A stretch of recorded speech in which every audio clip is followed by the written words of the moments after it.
Hello and welcome to Retail Management BUS302. This is our week 4 series of lectures, and this is the first lecture video. This week we are focusing on retail strategy and location. So last week we did talk about what retail strategy is, why it's important, and this week we are going to be talking about the location part of retail strategy. Now, when we start talking about this, the learning outcomes that we're going to focus on this week are going to be looking at different types of retail locations. We're going to try and match our location to the retail strategy. We're going to think about some legal and societal things related to selecting locations, characteristics of retail sites. We'll also describe how retailers utilize location and trade areas to describe trade areas, talk about site selection process, critical issues, and a variety of things like how to create a more appealing shopping experience and different types of store layouts. And then finally, assigning floor space to various merchandise departments. So as we just dive in here and begin the process, what we're going to be doing is we are going to talk about the types of retail locations. So remember, location is important. It is one of the most important considerations that a consumer is going to think about, because if it's convenient, if it's on their way home, all those things. And locations actually can be used to develop a competitive advantage long term, but it's not really going to be sustainable, as we talked about last week. The reason being is that it can be copied by a competitor, but that could take time. So it might be more of a short to long-term advantage. Now, when we start talking about location decisions, some of them are going to be risky because, do you want to buy your location and have that asset, or do you just want to lease your location? And so that's an important thing to think about, is how you're going to enter into this market with the location. So there's basically two types of retail locations. There's some unplanned locations and planned locations. Now, when we're talking about unplanned, it's not like, whoa, what happened? I never thought we'd have anything there. It's right. That's not an unplanned location. Basically, an unplanned location is a location that does not have a centralized management group making decisions about what stores are going to be in the area and everything else. Planned locations are going to be more like a shopping center or a mall, where there's going to be a manager and a company that are going to make and enforce policies that govern how stores operate. So it has nothing to do like, oh my goodness, I never thought that. It's not that kind of unplanned. It is planned in the sense that there's not a management group deciding what types of things will be in the area. So other factors when you start looking at your some of these management decisions that you need to make are going to be things like, do you have common area maintenance, right? So who's responsible for maintaining the common facilities, right? So that's more with a planned area, right? Because when you start thinking about it, do you have to have your people go clean bathrooms that everybody's going to use, those kind of things. And then gross leasable area, so the total square footage that is allowed for your occupancy. That's something else to consider. So when we start thinking about where we want to locate our business, right? Where we're going to set up shops, literally set up shop, where we're going to locate our company. Some of the things that we think about is going to be the size of the trade area, the area that we're going to occupy, the occupancy costs. So how much is this going to cost us? What kind of traffic is coming by, both pedestrian and vehicle? Any restrictions that we have to abide by from either a property manager or even a city, or definitely a city type area. And then convenience of how convenient is this going to be to consumers, right? So when we start talking then about some unplanned location sites, right? So we're going to start with the unplanned side of things. When we start talking about unplanned location sites, one of the easiest things to do is a freestanding site. This is something that you build. You just pop up, you put it someplace yourself. Some of the advantages could be very convenient to consumers. there could be high traffic, high visibility. Since it's your store, right? It's a freestanding site. Generally, your occupancy costs will generally be lower, and you'll probably have fewer restrictions. Just maybe with the city and things like that. Now, there are some disadvantages to just popping up a freestanding site, right? You could have a limited trade area. You could have limited pedestrian traffic. It might actually turn into higher occupancy costs, right? So occupancy costs could be lower, could be higher. We don't know. And then if you're talking about an out parcel, right? This is in the outskirts of a shopping center area. So you've got like the main shopping strip mall and then one of those out parcels or the outlots. One of the things, those are really good for banks and fast food restaurants, maybe not so good for a store. So you have to be aware of those as well. Okay. So again, when we're talking about these unplanned locations, the second one that we talk about are the urban locations. So like a central business district. No one really decides who's going to be on the main street in either a small town or a large town or on the strip mall, right? Whoever has the money to rent those buildings, right? So the nice thing about a central business district is there are lots of people there during business hours, not so much in the evening and weekends, unless you have a vibrant downtown, nightlife, kind of those things, right? So one of those things that you need to worry about, especially with the inner city, is the urban decay. Also, the food deserts, right? That's a big issue today, where we don't have a lot of grocery stores and everything else. So it might be good to maybe put a convenience store or something like that. And then the gentrified residential areas. And I'm sure you've been talking about gentrification in some of your other classes, where you have downtown areas that are now being reclaimed by more affluent consumers and everything else. So that can make for a very nice retail area in the downtown, for your downtown area. So there's a lot of things that you need to think about with urban locations. Now, as we continue on, this would be some pictures of a revitalized downtown in Tampa. It's a 55-acre development, high rises, office spaces, parks, retail, hotel space, lots of things. So as you see these, this is not going to be. This is unplanned. So whoever has the money to rent the space can take over those spots. Okay.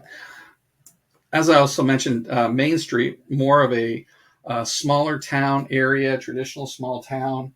That can be like that downtown business area. This could be a secondary area in more of a larger city suburb, right? So there's been a lot of flight from the downtown areas or Main Street areas in small towns over the last 30 years, primarily because there's so many big box retail stores, things like Walmart, Target, other areas.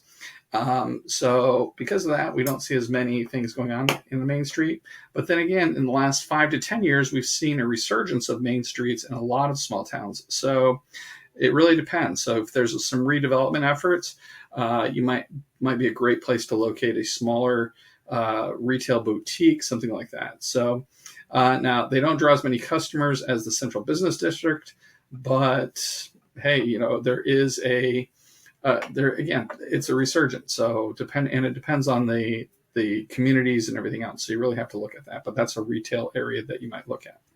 And again, this is kind of a Main Street area that, as an example, revitalized and things. Now, shopping centers, this is going to be more of a planned area. So when we start talking about a planned area, we are talking about something where you have a group of retail and commercial establishments, a group of buildings that are going to be developed and owned and managed as a single location. So when you look at some of the strip malls, shopping centers, the management company runs them as an entire property. So they make decisions on who can come in and go out. They're concerned about anchor stores, right? Those are the primary stores that are going to attract consumers, right? So who are the anchor stores? A lot of times you'll have a larger grocery store. Sometimes in a shopping center, you may have a big box retailer, right? There's a lot of different things to think about in the shopping center areas. Now, when we talk about these shopping centers and retail areas, right, there's different levels, right? So you have the neighborhood and community shopping center, really relatively small as far as number of square feet, maybe 400 square feet, right? Supermarkets, discount stores, kind of those. Your trade area, maybe 1 to 6 miles. High convenience, but not a lot there. Then you get to the power centers, right? These are going to where you're going to have your category specialists. Lots of, when I say 30 to 400, that's 30 to 400,000 square feet. So power centers, 250,000 to 600,000 square feet. And when you think about, well, how big is that, right? So if you remember, 1 acre is about 45,000 square feet, right? You're talking a lot of acres. So it's a bigger area. Your trading area then 5 to 10 miles, a lot higher occupancy costs. You have your regional and super regional enclosed malls, lifestyle centers, outlet centers, right? All these different types of planned retail environments where you have management companies that are doing everything they can to attract certain groups to these, right?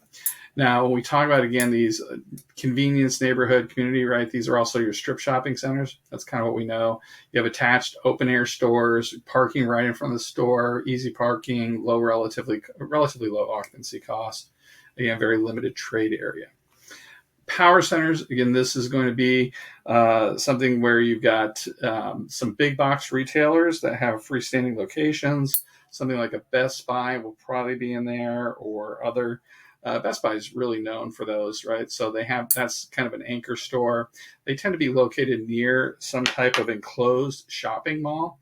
Lower occupancy cost. There's not always a great amount of convenience for the consumer because they do have to either drive there, but because it's close to the shopping mall, they probably will, that's where they are able to pull from that traffic as well. So it's one of those things that you have the traffic from the mall. So it's modestly convenient for consumers. Now, your enclosed shopping malls, they do attract a lot of customers. They have a very large trade area. You don't have to worry about weather. Management does provide a level of consistency as far as image, higher occupancy costs, right? So that's some of those things. And management, right? Sometimes they'll let you do what you need to, but there's also some, where they might get involved in your business a little bit more. There's a lot of intense competition. Probably the biggest issue with with these enclosed shopping malls is we've seen a lot of mall traffic decline over the last 20 years, probably, as we've seen more and more online shopping. People aren't going to the mall like they used to. So unless you have a really good shopping mall, right? A high traffic shopping mall, one that people want to go to, you're probably not. It may be one of those that isn't attractive to customers anymore. So you have to be very careful of that. Lifestyle centers. Now, the lifestyle centers are pretty interesting because they do have they're designed to resemble like a main street, right? So they may have fountains.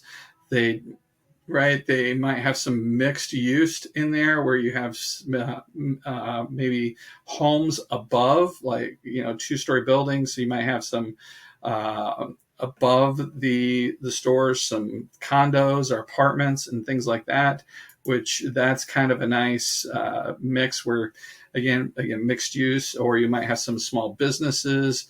The thing that they are, because they tend to resemble these small, they're designed to look like a main street, small town kind of thing. They tend to be open air, which can cause problems if there's bad weather, right? Parking tends to be pretty convenient, and the cost of occupying these buildings is lower than the mall, enclosed mall.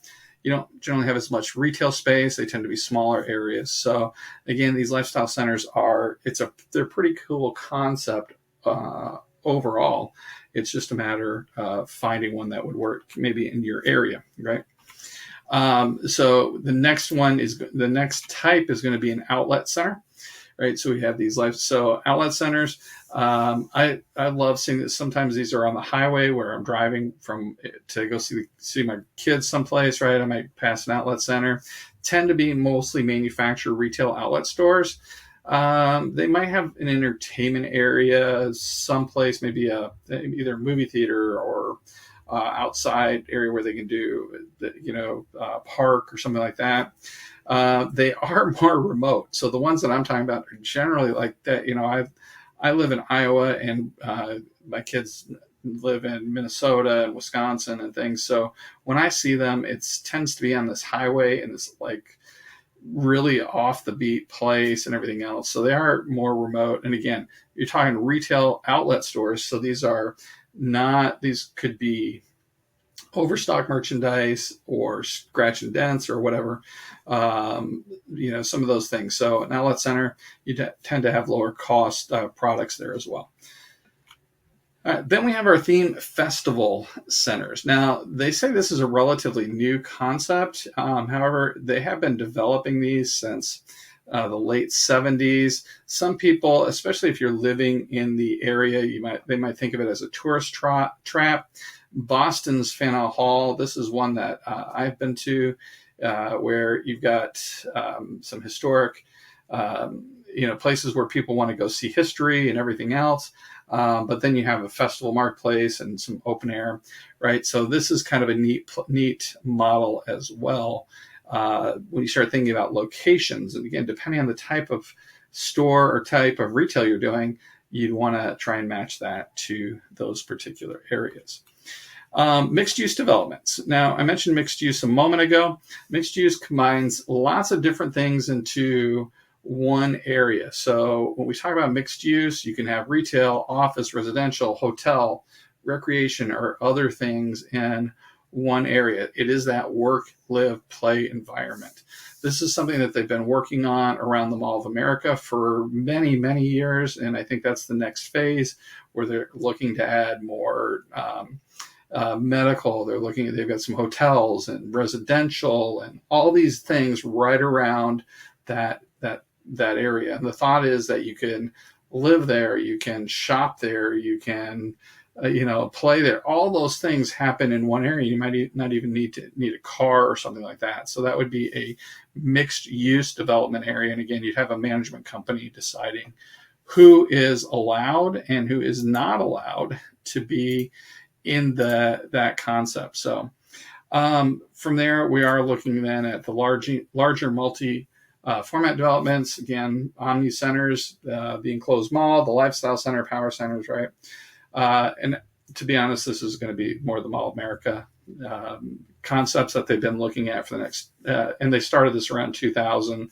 And now they're continuing to move that where they have all these, they want to have the enclosed mall, the lifestyle center, power centers, all these things, get some cross shop, all sorts of things. So consumers can save time and things like that. But again, it's a multi-format mixed use area. All right. And finally, as far as our locations go, the last thing we have is non-traditional locations, which really don't fit planned or unplanned pop-up stores, right? Or temporary locations. So the pop-up stores, right? So maybe you have a temporary location, new products, limited group of products. That could be a merchandise kiosk, maybe within a mall or an airport or office building. Store within a store. That's actually one of the things I worked in as a specialty retailer at a store within a store, where I rented retail space from two large discount stores, national discount stores, and so we had our retail space within a national retail space, and eventually it worked out well for the company I worked with, because our company was bought out by one of the larger retailers. So that store within a store is a kind of a temporary, non-traditional location type of thing. And again, by non-traditional, if you go into like a Walmart and you see like a Subway or McDonald's in the front of the store or the back of the store, that would be that store within a store. And merchandise kiosks would be that in the malls or airports. And then pop-up stores, places where you see people just, I love Iowa in the summer, where you can stop at the corner and pick up some fresh corn. Different, you never know where it's going to happen, but that's one of those things where they just kind of pop up these things, right? So it's a very temporary location, or maybe a farmer's market, something like that. All right, so that brings us to the end of our first lecture video for week 4. We'll pick up in lecture video number 2.